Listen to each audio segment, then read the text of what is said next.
how do you create structure in your book? One way is by using transitions. More on this coming up.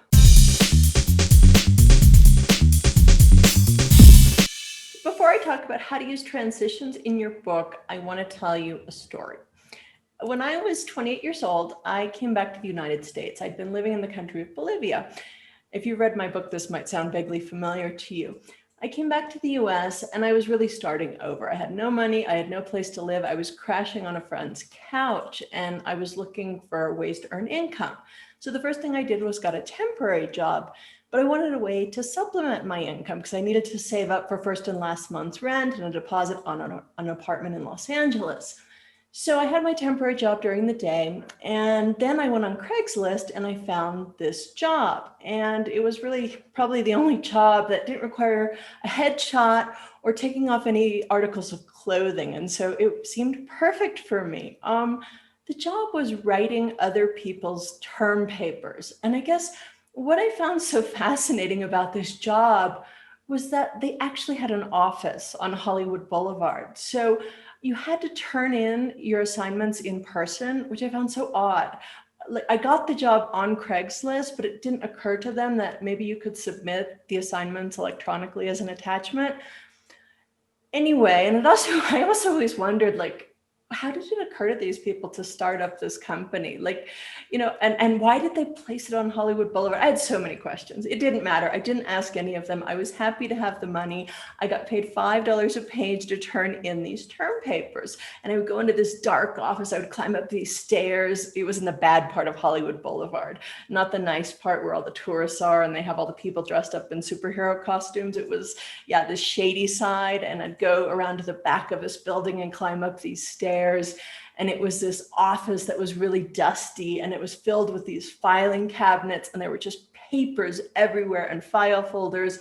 And this old woman would be at the counter and she never made eye contact with me. And I would just turn over the term paper that I'd written and she would take it and she'd hand me my new assignment. So this transaction went down. I did this for about 3 months and consoled myself by thinking of myself as a ghostwriter. In the past, I had done business writing. I had written for executives and they put their names on what I'd written. I'd been a speechwriter.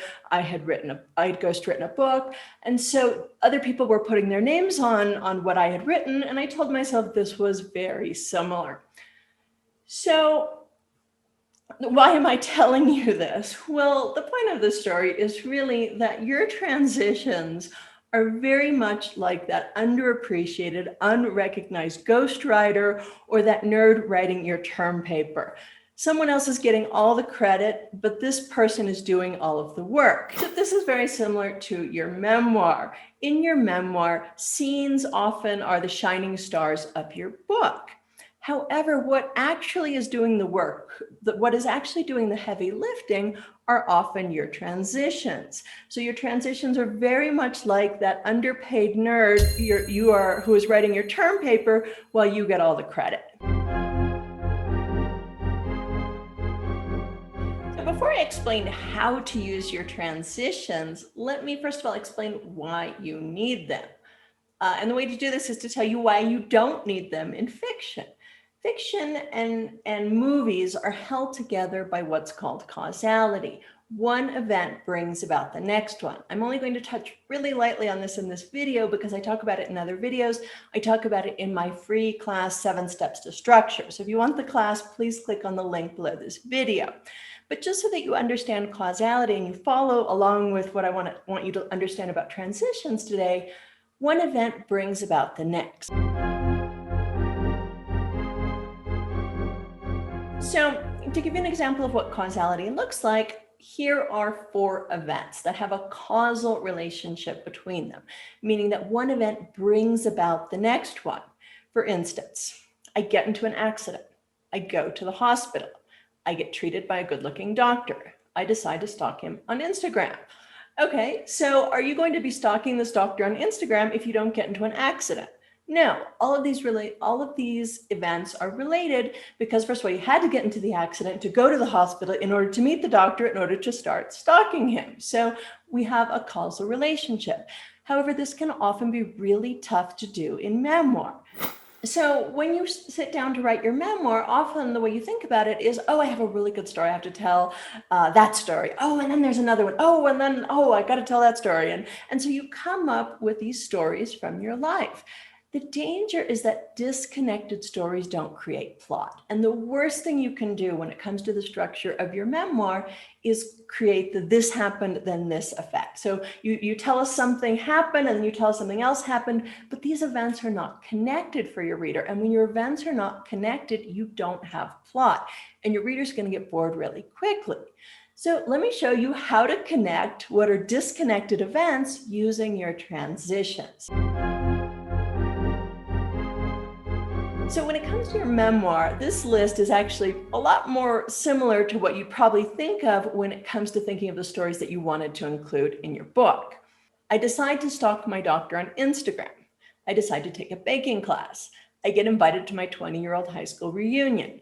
I get into a fight with my neighbor. So I intentionally chose really everyday events. Events lists often don't have the most interesting events. You don't need fascinating events to create plot. But I want to show you how to connect these events using transitions. So how do I connect these disconnected events? How can I make one event related to the next one? I'm going to add some transitions to this list and see if I can't connect these events. So let's start with, I decide to stalk my doctor on Instagram. Okay, the next event is I take a baking class. So what does stalking my doctor on Instagram have to do with taking a baking class? I don't know, but let me think of how I can combine these two events. I'm going to do this. Realizing that I have wasted 40 hours on this endeavor, I need to do something productive. I decide to take a baking class. So I've spent lots of hours stalking Dr. Miller. Now it's time to do something productive. So now I've connected these events. Let me do the next one. Next is I have my high school reunion. So I added a little bit more text here, a bit of a transition. When I get invited to my 20-year high school reunion, it's perfect timing. I will tell everyone that I'm a professional baker and I'm about to open a bakery. So now I'm starting to connect my events. Let me do it with the last one. So my original event was I get into a fight with my neighbor. How do I connect this to my high school reunion? Nervous about what to wear to the event, I get into a fight with my neighbor. When I see him in the hall, I snap at him about his dog that barks at all hours. So now it's due to the nerves. I'm nervous about seeing all my classmates that I haven't seen in 20 years. I'm nervous about it, so I snap at my neighbor. So now I've connected the events. And if you look at this and you read this, it's actually telling you a story. Look at the first version. The first version is just a bunch of disconnected events. One is not related to the next one. However, in this version, there's actually a story. It's not a great story. I'm not saying it is, but there is a story and you'll do a better job of this. This is actually harder for me to do because I am using fictitious examples. So I have to figure out how these events are related. In real life, when you start to make a list of the events in your life, it's not hard for you to figure out how they're related. You have all of this information. You know how these events are related. You just need to put it down on paper. You need to let your reader know what one event has to do with the next. So the way to do this, I suggest for a single chapter of your book, you first start by thinking of the stories you want to tell, which is a really intuitive way to think about your book and your life. That's usually the way we start thinking about our lives. We think of disconnected stories. So make a list of the stories you want to tell. Make a list of your events. Start with that.